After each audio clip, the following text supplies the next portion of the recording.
Les passés aux notes, partie 9. Le père du beau gosse. La mort d'Élodie avait rendu fou le beau gosse. Il fantasmait sur elle depuis un certain temps. Il voulait en faire sa compagne, et ne doutait pas qu'il parviendrait à évincer son concurrent, quitte à utiliser l'intimidation si c'était nécessaire. Il avait discuté avec Élodie, qui lui avait confié ce qu'elle ne cachait à personne, à savoir qu'elle voulait avoir des enfants et un travail en rapport avec eux. Il lui avait promis de faire financer par son père une crèche dont elle serait la directrice. Mais le meurtre d'Élodie, ne parlons pas du sien, avait mis à mal son projet. Sa famille était meurtrie, et sa mère criait vengeance. Le père était prêt à organiser une opération punitive pour calmer sa femme et montrer à ses employés qu'il contrôlait la situation. Mais il hésitait fortement, car il était dans une très mauvaise position. Le pistolet qu'avait exhibé le beau gosse au cimetière avait une histoire. Il avait été utilisé pour un règlement de compte entre voyous, dans le cadre d'une activité de vol de voiture. Et c'était de son canon qu'était sortie la balle mortelle. Et l'un de ses fils était maintenant en prison, accusé de meurtre. La police, qui avait enquêté, avait retrouvé une voiture volée, totalement désossée, qui avait été oubliée dans un parking devant son atelier. Et elle a enquêté sur les circonstances du vol de cette voiture. De plus, elle avait mis la main sur un lot de plaquettes de frein attribuées à une marque connue, mais qui se révélèrent être des contrefaçons fabriquées dans les pays de l'Est. Avec toutes ces casseroles attachées à ses basques, il comprenait bien qu'une agression contre le supposé meurtrier d'Élodie le conduirait directement aux assises. Il valait même mieux d'ailleurs qu'il ne lui arrive rien, car il serait tout de suite soupçonné. Il réfléchissait. Lui, le petit caïd, avait déjà perdu 2 de ses soutiens familiaux. Il lui restait encore un fils, mais celui-ci n'avait pas la carrure suffisante pour prendre sa suite. S'il allait en prison, ses concurrents s'empareraient rapidement de l'activité de son garage, et il pourrait dire adieu à la vie aisée qu'il menait. Sa décision était donc prise. Il abandonnait tout projet de vengeance, quoi que cela lui en coûte. Il ne lui restait plus qu'à convaincre sa femme que c'était la meilleure des solutions. La jointure du temps.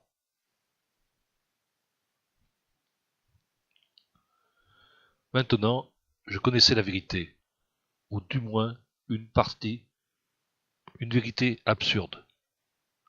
Lucie serait ma fille, elle me l'a elle-même confirmé. Mon esprit vacillait entre l'acceptation et le refus de ces données. Je rêvais ou j'étais devenu fou.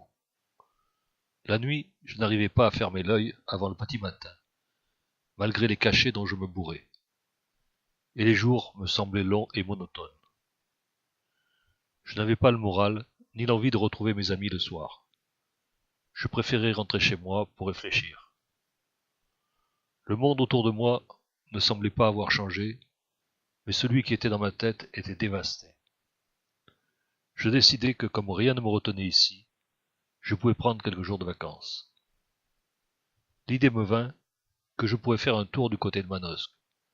C'était là qu'habitait la nana avec laquelle j'étais sorti et que j'avais maltraitée lors de notre séparation. Elle avait peut-être oublié. De toute façon, je ne savais pas où elle habitait, et cela n'avait pas d'importance, car je le faisais juste pour me fixer un objectif. Je ne savais même pas si je souhaitais réellement la rencontrer. Je mis fin à ma mission d'intérim, et je laissai un petit mot dans la boîte à lettres de Gérard, pour le prévenir que je partais.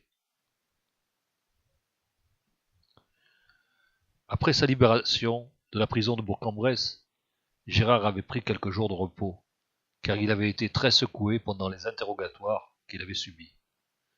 Et il avait dû attendre la réception de ses nouveaux papiers d'identité avant de pouvoir envisager un retour dans l'ancien monde.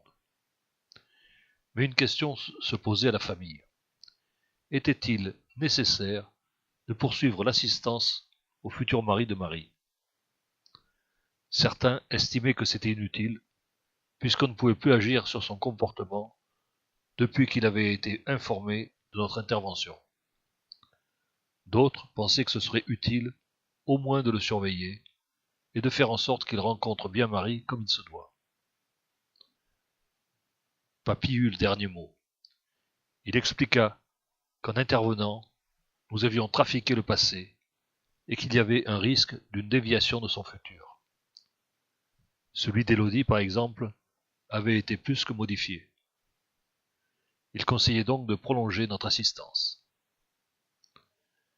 Gertrude offrit son aide pour accompagner Gérard lors du prochain transfert. Papy demanda conseil à l'homme venant d'une autre planète et qui surveillait nos allées et venues dans l'ancien monde. À votre avis, demanda Papy, y a-t-il un risque de modifier le futur d'un individu simplement en discutant avec lui? Et quelles peuvent en être les conséquences? L'homme lui répondit que les résultats pouvaient être tragiques. Il dit, nous étudions toutes vos activités et nous en évaluons les conséquences. Dans le cas des 2 personnes que vous avez assassinées, sans l'accident, elles se seraient mariées. Bon, par chance, la femme ne pouvait pas avoir d'enfant, ce qui en a limité les répercussions. Mais à la date de leur décès, ils ont disparu dans le futur. Je dirais même dans tous les futurs successifs jusqu'à ce jour. N'importe quelle interaction avec un individu du passé peut modifier son avenir et parfois même le détruire, ou détruire toutes les relations qu'il aurait pu avoir plus tard. C'est la jointure du temps. Par exemple, si un couple ne se forme plus, car l'un des 2 membres a changé d'avis suite à une intervention extérieure, cela se répercute dans le futur, et les enfants qu'ils auraient pu faire ensemble vont disparaître. La jointure est fracturée. Papy remercia l'homme pour la qualité des informations qu'il fournissait. Mais il était absolument abasourdi par ces révélations. Une simple erreur, et Gérard, Lucie et Gertrude pouvaient disparaître à jamais. La famille fut informée, et la décision de protéger le René d'en bas contre lui-même fut prise. On n'allait pas attendre d'avoir reçu les nouveaux papiers d'identité pour agir. À la guerre comme à la guerre. Gérard, Lucie et Gertrude seraient de la partie, et elles pourraient appeler Rose à la rescousse si nécessaire. Aussitôt dit, aussitôt transféré, les 3 enfants de René et Marie se dirigèrent vers l'appartement loué par Gérard. Ils ne manquèrent pas de voir le petit message laissé par le René d'en bas. Gérard le leur lut. « Je suis un peu fatigué, aussi je vais prendre quelques jours de vacances à Manosque. Je vais essayer de retrouver la femme que l'on me reproche toujours d'avoir quittée trop brutalement. Je vais m'excuser. Ça peut marcher. On ne sait jamais. » C'était catastrophique. La rencontre avec Marie risquait de ne jamais survenir. Ils avaient tous les 3 une épée de Damoclès sur la tête, car ils étaient menacés de disparition soudaine, si René ne rejoignait pas son scénario de vie d'origine. Il leur fallait donc de toute urgence le retrouver, le convaincre de retourner chez lui et de reprendre son travail, et espérer qu'il n'ait pas réussi son opération de reconquête de la demoiselle. Ce n'était pas facile de la retrouver, car il ne connaissait ni son nom ni son prénom. Gérard s'apprêta à informer Gertrude des détails concernant la relation passée entre René et la jeune fille. Mais Gertrude l'interrompit. « J'en sais plus que toi. Papa a mis sur YouTube une vidéo qui raconte tout ça, et plus encore. Elle a pour titre « Le bêtisier du confessionnal ». Tu as du retard. Gérard téléphona à Rose pour qu'elle les rejoigne. Elle ne serait pas de trop pour rechercher avec eux une aiguille dans une botte de foin. Pierre fermait son restaurant et allait l'accompagner. On se retrouverait à Manosque.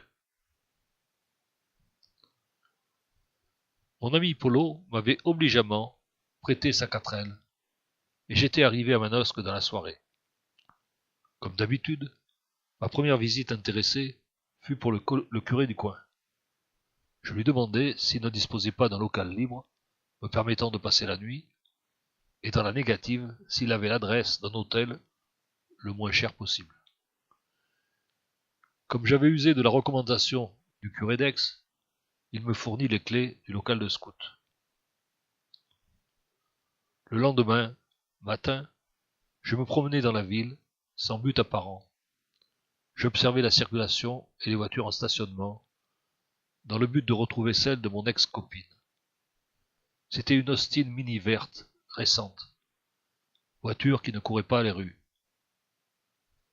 J'en profitais pour relever les tarifs de location des chambres dans les hôtels.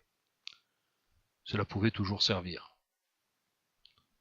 Quand j'avais voulu rendre la clé du local des scouts, le curé m'avait indiqué que je pouvais la garder pour le moment, car il disposait d'un autre jeu en cas de besoin. Cela signifiait certainement qu'il me renouvellerait son hospitalité ce soir. Les voitures de Gérard et de Pierre se rejoignirent dans le parking d'un hôtel situé à la périphérie de la ville. Il leur fallait se partager le travail, car il était inutile qu'ils restent tous ensemble. Pierre et Rose commenceraient par visiter toutes les églises, car ils savaient que c'était un point de chute prisé par René.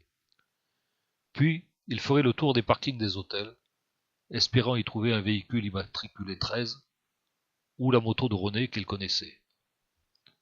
Gérard et Lucie avaient pour mission d'explorer le centre-ville, dans l'espoir insensé d'apercevoir René. Gertrude resterait dans le parking de l'hôtel pour centraliser les informations. Je parcourais les rues depuis le matin, sans manger, car je n'avais pas faim. Soudain, je perçus au loin une petite voiture verte qui roulait dans ma direction. Je descendis sur la chaussée pour pouvoir alerter la conductrice si c'était elle.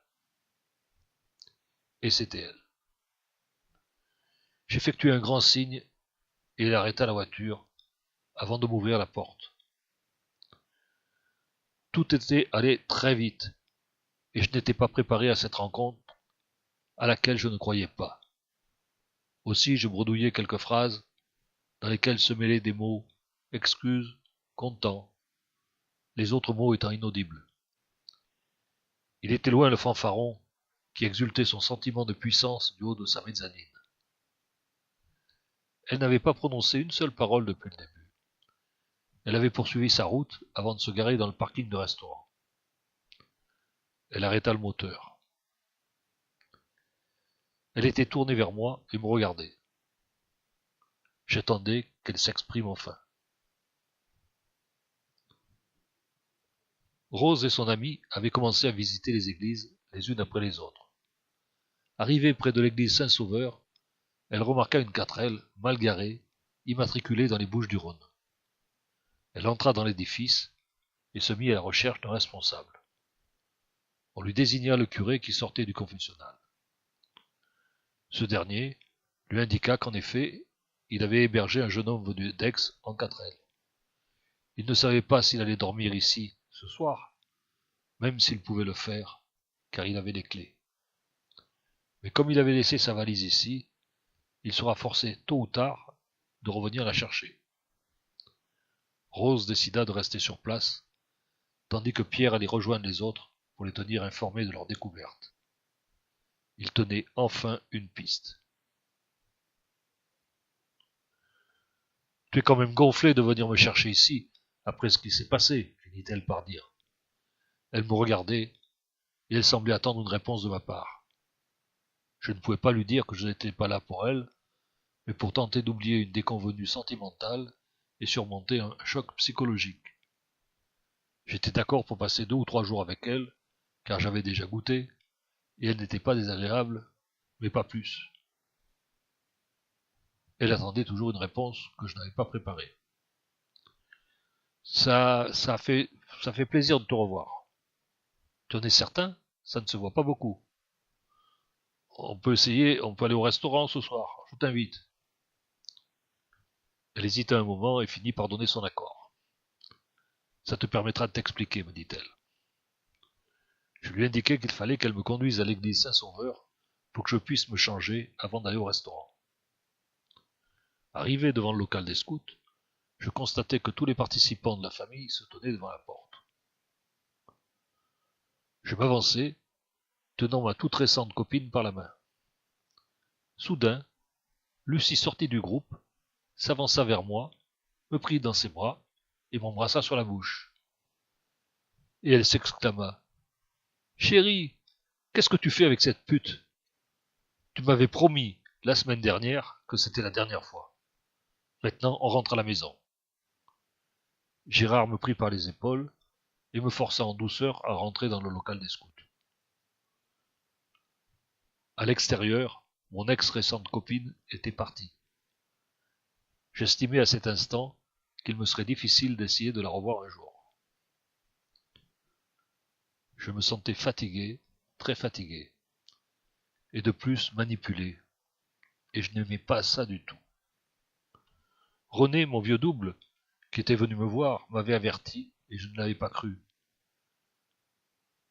Quelles pouvaient être les motivations de tous ces gens qui n'hésitaient pas à briser une relation que je venais d'initier avec une nana? Comment avaient-ils fait pour me retrouver aussi vite, même si je leur avais signalé que je me rendais à Manosque? C'est quand même grand, Manosque. Comment leur échapper? Je remerciai le curé de son hospitalité et lui rendis les clés du local qu'il m'avait confié. Je repris le volant de la 4L pour rejoindre mon domicile. Sur le chemin du retour, je remarquai que j'étais suivi par les 2 voitures de mes soi-disant amis. Elles m'accompagnèrent jusque chez moi. Le lendemain matin, alors que je paraissais dans le lit, ce qui n'était pas dans mes habitudes, Gérard vint me voir pour, disait-il, m'expliquer quelque chose. Je ne le laissai pas parler. Je lui expliquai que je n'avais plus confiance en lui, ainsi que dans tous les membres de sa famille. J'avais vu jusqu'à quel point une personne comme Lucie avait eu le culot de m'embrasser sur la bouche pour éliminer ma petite amie après avoir simulé le comportement prude d'une future religieuse. Quelle dissimulation! René m'avait prévenu de vos pratiques manipulatoires, et j'aurais dû l'écouter. Maintenant, partez. Je n'ai pas envie de vous entendre et ne revenez pas. Je vais rapidement quitter cette région pour ne plus être sous votre coupe. Au revoir. Et je refermai la porte derrière lui. Quand Gérard fit le compte rendu de sa visite, ce fut la désolation. Tout ce qu'ils avaient fait à Manosque n'avait servi à rien, et maintenant, en plus, les ponts étaient rompus. Et la période durant laquelle René devait rencontrer Marie approchait, sachant qu'il était vital pour que la jointure se fasse. Il ne s'était jamais trouvé dans une situation aussi défavorable, et il devait surveiller René pour éviter qu'il ne s'échappe. Pierre avait réouvert son restaurant, et Rose l'avait accompagné. Lucie s'était faite transférer dans le monde d'aujourd'hui pour demander conseil au reste de la famille. Elle raconta tout ce qui s'était passé depuis leur départ. Mamie Bianca récapitula la situation. Il convient d'agir de toute urgence. Une seule personne semble recueillir la confiance de René, c'est René. Il est notre dernière chance, mais encore faut-il qu'on l'informe du problème. Ensuite, je suis certain qu'il nous aidera, car il n'a pas envie de voir disparaître ses enfants. Je m'occupe de tout. J'avais signé un contrat d'intérim chez un nouvel employeur. L'idée de partir dans une grande ville comme Lyon me démangeait, mais un déménagement suivi d'un aménagement ne s'improvisait pas en claquant des doigts. Au moment de rentrer chez moi, après ma journée de travail, je reconnus mon vieux double qui m'attendait devant la porte. Des sentiments mitigés m'envahissaient. J'étais à la fois attendri et en colère. Je le fis entrer et le priai de s'asseoir dans un des 2 fauteuils de camping, et je pris la parole. J'avais pourtant demandé de ne plus rencontrer de membres de votre famille. Et je ne suis pas de cette famille, et je suis toi. Où voulez-vous en venir? Faites vite.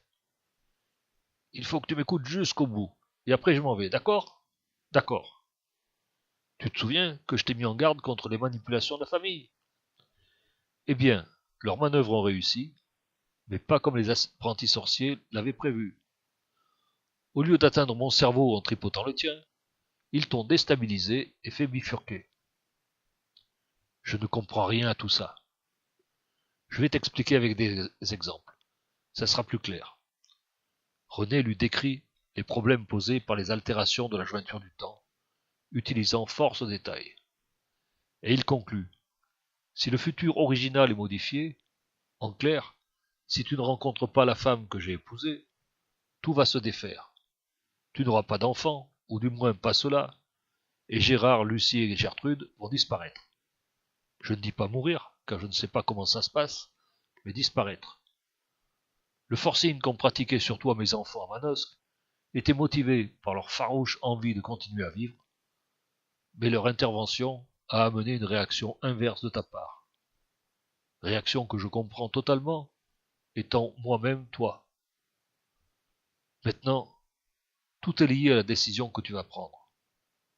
Si tu te comportes comme tu le fais habituellement, dans ton environnement ordinaire, la jointure de ton histoire va probablement se former. Si tu changes de ville, par exemple, la jointure ne se formera pas. C'est à toi de décider. Je te conseille de revoir Gérard et les autres si cela s'avère nécessaire. Toi, tu joues ton avenir, et le mien, eux, jouent leur peau.